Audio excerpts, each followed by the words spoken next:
So let's look in detail of what is there in background information collection.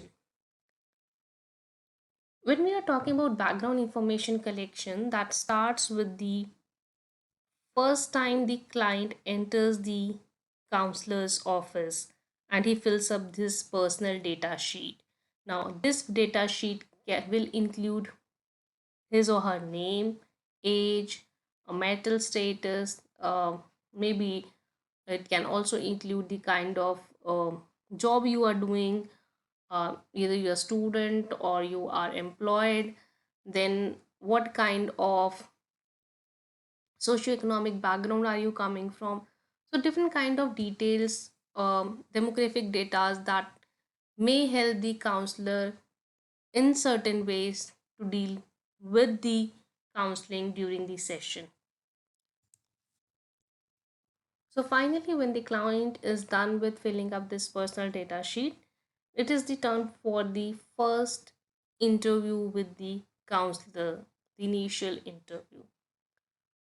Now, during this particular interview, the first interview, the counselor would discuss the problems that client is going through.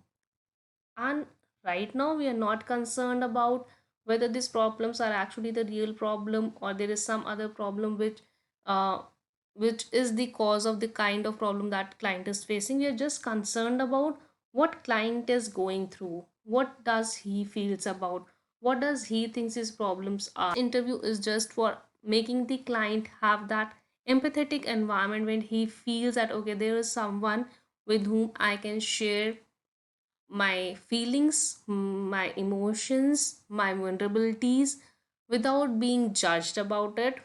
Client's counselor will discuss the client's concern with him and explore with him the alternative services if indicated. Um, there may be alternative services that may be required by the client. Maybe the client might need certain kind of medical help. Maybe the client needs certain kind of psychotherapy. So for that, client has to be referred to a different kind of service. So that can also be explored during this first initial interview. After initial interview, the counselor and counselee will mutually decide one of the options. So first is that no further counseling is required.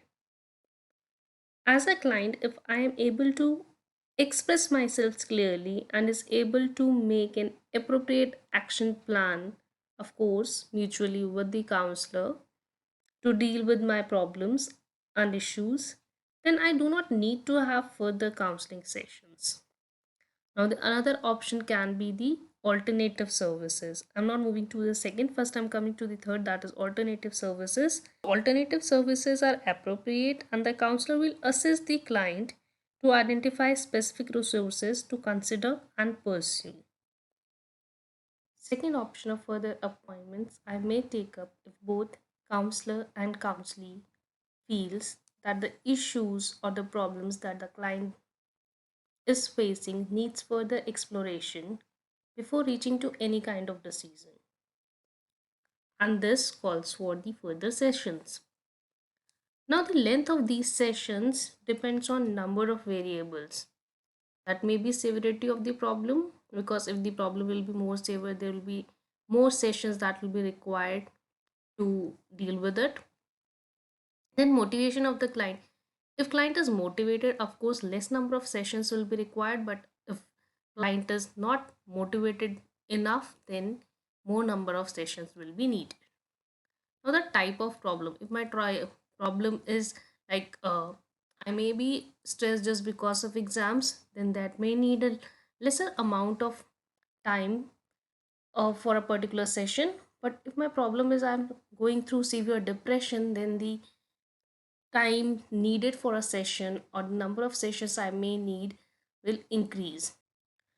The age of client is also one of the variable that will impact the length of these sessions, the number of sessions that may be needed. Like when we are dealing with the children, so that may take more number of sessions in comparison to when we are dealing with the adults. Um, The more focused and limited the problem being addressed, the shorter treatment can be. Of course, if you are very particular with what kind of problem you are facing, you understand the problems, the issues, then the treatment will be shorter because that you understand the what the problem is actually about. Next is, the more the treatment addresses healing emotional injuries, the longer it is likely to take. Of course, when you are dealing with the emotional problems, that is going to take longer time in comparison to the other problems.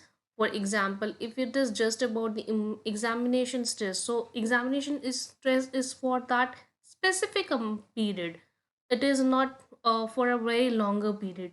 But if you are dealing with certain kind of stress or anxiety or depression, so that may have accumulated over time, so dealing with that, treating that will take a longer span of time. We'll be stopping here and we'll be moving towards the next topic in our next lecture. Thank you.